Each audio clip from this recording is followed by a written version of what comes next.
నిన్ను పోలిన కన్నె ముందర మౌనమన్నదే కష్టములే మాటలాడని క్షణములన్నీయు నష్టం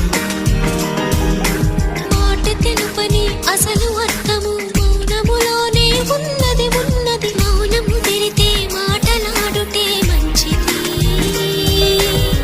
సూర్యునిలాగా